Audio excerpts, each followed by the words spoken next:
Hello, hello, hello. Welcome back to Down the Rabbit Hole. We are on episode 140 and we are talking about the Battle of Stalingrad. Now, history has taught us that you never want to invade Russia in the middle of winter.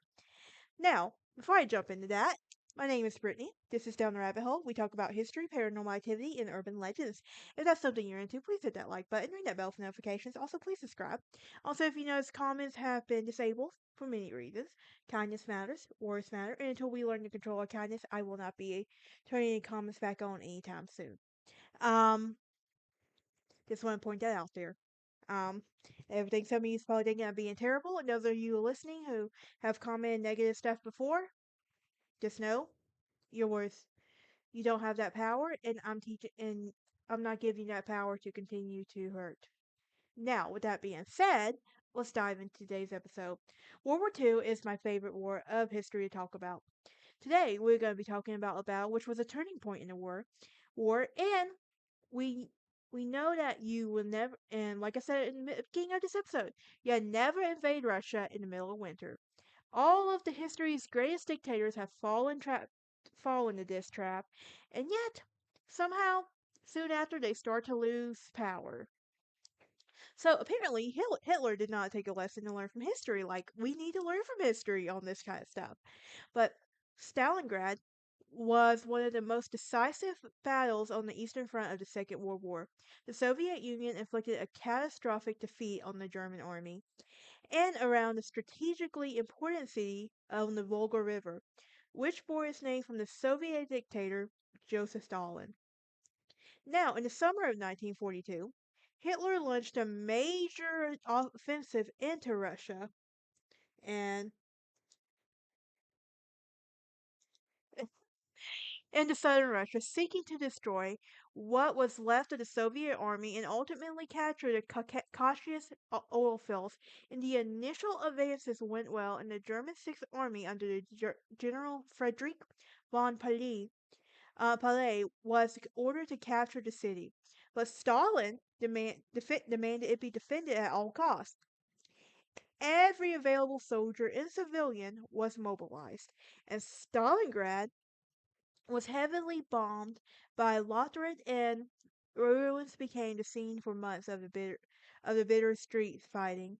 Now, by October, most of the city was in the German hands, but Russians were cutting into the banks of the Volga, across from the buried vital reserves. Now, meanwhile, the Soviet general, um, Georgy Zhukov, built up the built up fresh forces either side of the city in November and launched a massive assault to surround and trap the Paulus's army. Forbidden to break out by Hitler, the Sixth Army endured until February 1943, when its exhausted remnants surrendered. Now, the Germans lost a total of 500,000 men during the Stalingrad campaign, including 91,000 taken prisoner.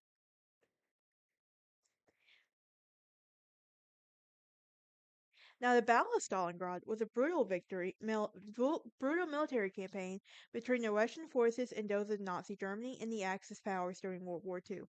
In the Battle of the infamous one of the largest and longest, bloodiest engagements in modern warfare from August 1942 through February 1943. More than 2 million soldiers fought.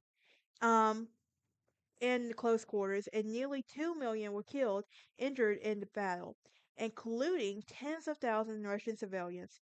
Battle of the Stalingrad ultimately turned the tide of World War II into the favor of the Allies. So, what about the prelude to the battle? Well, in the middle of World War II, having captured the territory of much of present-day Ukraine and Belarus in spring of 1942, Germany warfare forces decided to mount an offensive onto southern Russia in the summer of that year. In the Battle of Stalingrad, and under the leadership of the ruthless leader and the head of state, Joseph Stalin, Soviet forces had already successfully rebuffed the German attack on the western part of the country, and one that had ultimately taken goal. of Moscow during the winter of 1941 and 1942. However, Stalin's Red Army has suffered significant loss in the fighting, both in terms of manpower and weaponry. Now, Stalin and his generals included future Soviet Union leader Nikita Khrushchev, um, fully expected another Nazi attack to be aimed at Moscow. However, Hitler and Wehrmacht had other ideas. They set their sights on Stalingrad because the city served as an industrial center for in Russia, producing among other goods artillery in the country's troops. And the Volga River, which runs through the city, which was also an important shipping route connecting the western part of the country to its distant eastern regions. Now, ultimately, Hitler wanted the war not to occupy Stalingrad, seeing its value in propaganda, proposed that it be given proposed that it bore Stalin's name. For similar reasons, the Russians felt a special need to protect it. And when Hitler proclaimed Stalingrad, all the city's male residents would be killed, and the women um, deported. And the stage was set for a bloody, hard-fought battle. And Stalin ordered Russians strong to hold a rifle to take the arms in the city. The Sixth Army of Russia would begin their assault of Wehrmacht would begin their assault August 23rd, 1942.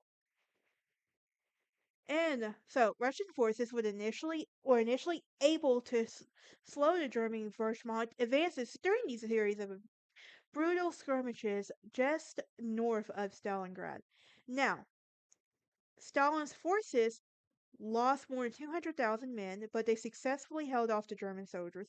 With a firm understanding of Hitler's plans, the Russians had already shipped much of their stores of grain and cattle out. And however, the city's 400,000 plus residents were not evacuated, as the Russians' leadership believed that their presence would inspire troops. So, within a few days of launching an attack, Germany's Lothric air forces had rendered the Volga River impassable, and the shipping had sank the Russian commercial vessels in process. Now, from late August through the end of the assault, the Lothric commanded dozens of strikes on the city. The number of civilian casualties is unknown. However, it is believed that tens of thousands were killed and that tens of thousands were captured and forced into slavery upon the camps. Now, by September, the Lothric essentially had control of the skies over Stalingrad, and the Russians were desperate, and workers in the city not involved in the war related weapons production were soon asked to take up fighting. Often without firearms of their own, women were enlisted to dig trenches in the front lines, and yet the Russians continued to suffer heavy losses. And by the fall of 1942, Stalingrad was in ruins. Now, the Russians continued to suffer heavy losses, like I said, and they were armed with light machines, and Soviet troops attacked on the German forces with the vicinity of the Red October plant in Stalingrad, November 26, 1942. So, how Germany's defeat of Stalingrad turned World War II around. Well, Hitler's 1942 decision to attack the city was named after the Soviet to prove devastating and faithful and everything. But if we haven't learned anything from history, you never invade Russia in the middle of winter. Is it that hard? Hitler should have caused the siege, should have stopped and waited till the spring if he really wanted a better outcome. But you know what? Allies won. That's the main thing that counts.